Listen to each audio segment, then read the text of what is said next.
Bismillahirrahmanirrahim. Assalamualaikum warahmatullahi wabarakatuh. Kepada yang terhormat dosen pengampu mata kuliah Sejarah Pendidikan Islam, Bapak Ceceng Salamuddin MAG, serta teman-teman yang senantiasa saya banggakan. Alhamdulillahirabbil alamin wa bihi nasta'in wa ala umuri dunya waddin wa ala alihi wa sahbihi ajmain. Amma ba'du. Pertama-tama marilah kita panjatkan puji serta syukur kehadirat Allah Subhanahu wa taala yang mana kita masih diberikan kesehatan, sehat jasmani, rohani sampai saat ini.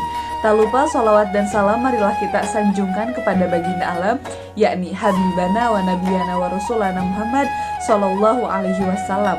Tak lupa kepada para keluarganya, kepada para sahabatnya, kepada para atba'ut tabi'itnya, dan mudah-mudahan sampai kepada kita selaku umatnya yang insya Allah senantiasa turun pada ajarannya. Amin ya Allah ya Rabbal Alamin. Baik teman-teman, sebelumnya perkenalkan saya Ripa Melati sebagai moderator dari kelompok 2 yang akan memaparkan materi mengenai pendidikan Islam pada masa kerajaan Safawiyah di Persia.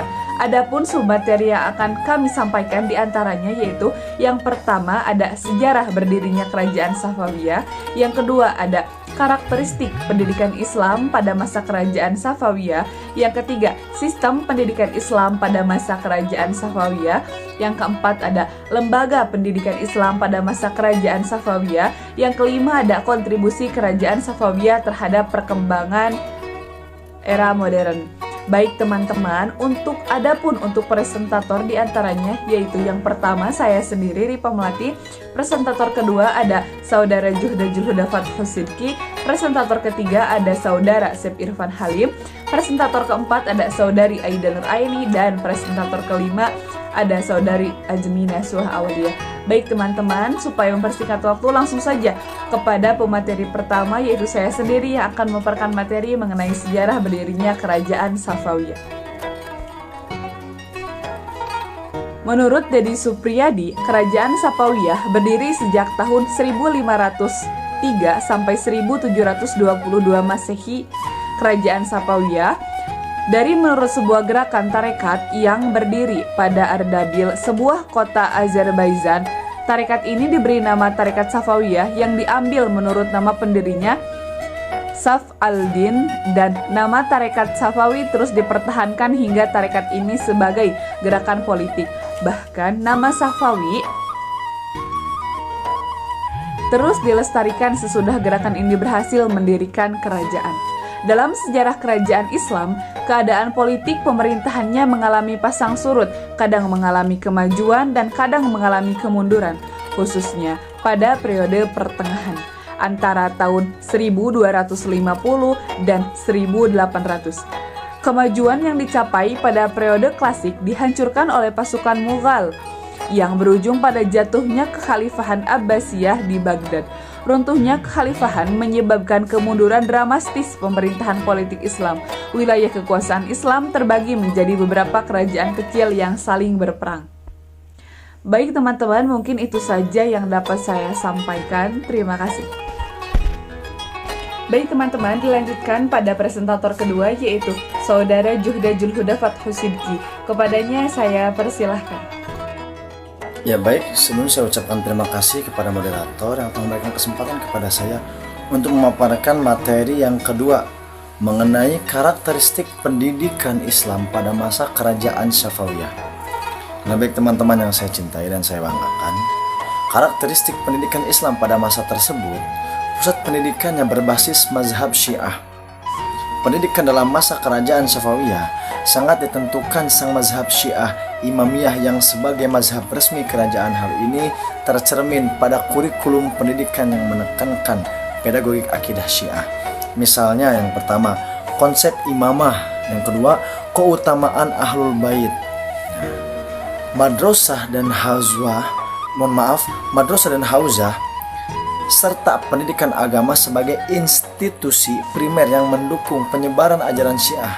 Selain itu, ulama Syiah misalnya Al-Mahdi Hili dan Baha al-Ad-Din al-Amili memainkan kiprah krusial pada merumuskan doktrin pendidikan yang mendukung rencana politik dan religius kerajaan Safawiyah. Pendidikan ini diarahkan membangun loyalitas warga pada mazhab Syiah, dan legitimasi dinasti Safawiyah menjadi pelindung agama. Dan selanjutnya, dukungan penuh dari negara. Salah satu ciri utama pendidikan Islam pada masa Safawiyah adalah dukungan tanpa syarat dari penguasa. Misalnya, Sok Abbas mendirikan madrasah dan masjid besar seperti Madrasah Chahar Bagh di Isfahan untuk memberikan pendidikan agama dan sekuler seperti itu. Kemudian negara tidak hanya mendanai pembangunan infrastruktur pendidikan, tetapi juga memberikan hibah kepada akademisi, guru, dan siswa. Dukungan ini bertujuan untuk memastikan bahwa pendidikan tidak hanya berfungsi sebagai media penyebaran agama, tetapi juga juga sebagai alat konsolidasi kekuatan politik. Nah, mungkin teman-teman cukup sekian pemaparan materi dari saya, dan selanjutnya saya kembalikan kepada moderator. Terima kasih kepada Saudara Juhda Julhuda Fathus Sidki yang telah menyampaikan materinya. Dilanjutkan pada presentator yang ketiga, yaitu Saudara Sip Irfan Halim. Kepadanya saya persilahkan. Terima kasih kepada moderator yang telah memberikan saya kesempatan untuk mempresentasikan pada saat ini. Selanjutnya yaitu C. Sistem pendidikan Islam pada masa kerajaan Safawiyah. Perkembangan ilmu pengetahuan bisa dicermati melalui banyaknya berdirinya perguruan tinggi atau forum pendidikan. Pada kerajaan Safawi ini, lembaga pendidikan yang terdapat dalam masanya berjumlah 48, masjid yang berjumlah 162 dan 446 sekolah. Kurang lebihnya itu 13 dalam kronik Islam, bangsa Persia tercatat menjadi suatu bangsa menggunakan peradaban yang maju dan berkontribusi akbar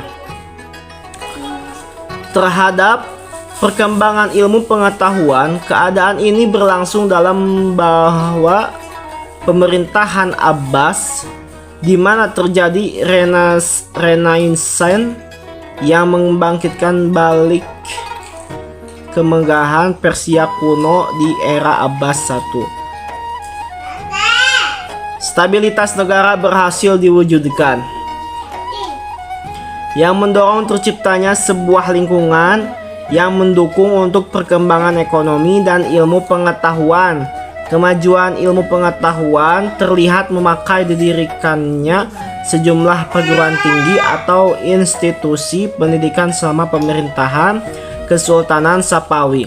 Ada sekitar 48 institusi pendidikan, 162 masjid, dan 446 sekolah yang didirikan pada zaman itu.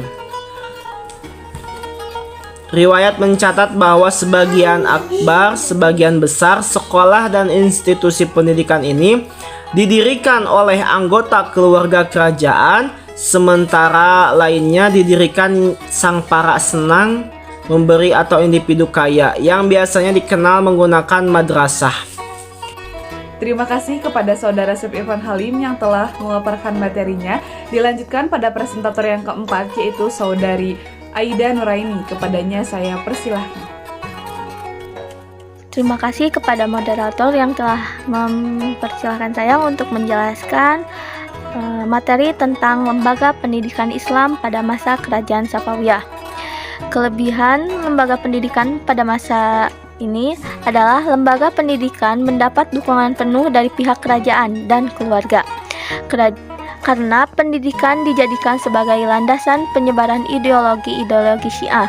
Oleh karena itu, lembaga pendidikan ini semakin dijejali, bahkan menjadi program wajib di semua lembaga pendidikan. Keterlibatan pengusaha atau orang kaya cukup tinggi, terbukti dengan adanya lembaga pendidikan atau madrasah yang dibangun oleh Jinat Begum, istri fisikawan Hakim Almuk Aradistani, pendiri madrasah Nim Afard yang didirikan pada 1705 Masehi. Ijad Al-Nisa Hanum, putri saudagar Mirjan Khan, juga merupakan istri Mirjan Muhammadi yang mendirikan madrasah Mirsan Husain pada tahun 1687. Munculnya banyak ilmuwan terkenal seperti Baha al-Din al-Syairazi, generasi ilmu pengetahuan, Sadar al-Din al-Syairazi, filosof, dan Muhammad Bakir Ibnu Muhammad sebagai filosof, sejarawan, teolog, dan pemerhati kehidupan manusia. Kelemahan atau kekurangan forum yang dibangun dalam masa kerajaan Safawiyah ini merupakan kekurangannya berkembangnya ilmu murni atau sains, namun lebih poli ilmu fikih dan paham Syiah. Fanatisme golongan sangat tinggi sebagai akibat yang perkembangannya bersifat ideologis, teologis yang mengundang kebencian sebagian rakyat. Lembaga pendidikan bersifat penguasa sentris yang menyebabkan rapuhnya pengelolaan forum apabila pengusaha kurang bersimpati terhadap pendidikan ini. Terbukti menggunakan sepeninggalan Abbas I, seluruh forum pendidikan Nir sanggup bertahan. Adapun lembaga-lembaga pendidikan pada masa kerajaan Safawiyah diantaranya adalah pusat pendidikan, masjid, sekolah, dan madrasah. Mungkin sekian dari saya untuk pembahasan materi D. Saya kembalikan lagi kepada moderator. Terima kasih kepada saudari Aida Nuraini yang telah memaparkan materinya. Dilanjutkan pada presentator yang kelima atau yang terakhir yang akan disampaikan oleh saudari Ajmi Naswa Awaliyah. Kepadanya saya persilahkan. Terima kasih kepada moderator yang telah memberikan saya kesempatan untuk memaparkan materi mengenai kontribusi kerajaan Safawiyah terhadap perkembangan Iran modern. Sejarah perkembangan Islam modern di Iran sebelumnya dikenal sebagai Kerajaan Persia. Iran adalah bagian dari Kerajaan Persia.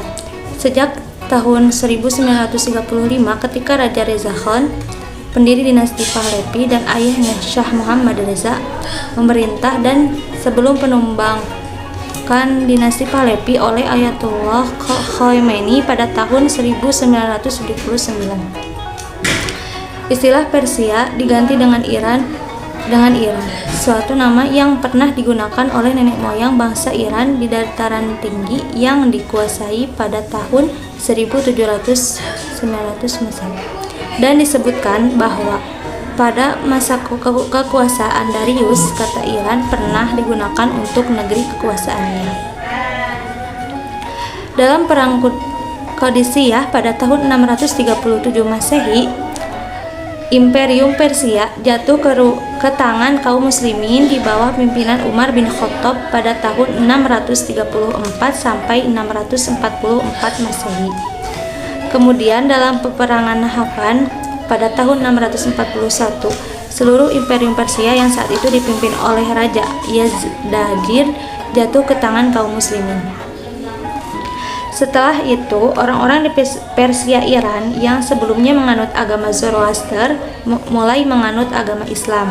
Pada akhirnya, kebudayaan Islam berkembang di Persia. Pada tahun 820 Masehi, seluruh wilayah Persia praktis berada di bawah kekuasaan penuh kekhalifahan di Baghdad. Kontribusi kerajaan Safawiyah terhadap perkembangan Iran modern. Dinasti Safawi dianggap sebagai fondasi sejarah modern Iran dan memberikan kontribusi penting dalam berbagai aspek kehidupan seperti politik, ekonomi, masalah sosial, agama, seni, dan budaya Islam di Persia dan lainnya. Seperti dinasti lain sepanjang sejarah, dinasti Safawi juga melakukan hal yang sama. Ia menjalani masa kejayaan di berbagai bidang seperti politik, ekonomi, dan ilmu pengetahuan. Dan diantaranya budaya, agama, militer, dan yang lainnya. Raja Ismail dan Abbas memainkan peran penting dalam ekspansi tersebut. Wilayah dan kemajuan ini menjadikan Safawi sebagai pusat kemajuan dalam banyak hal.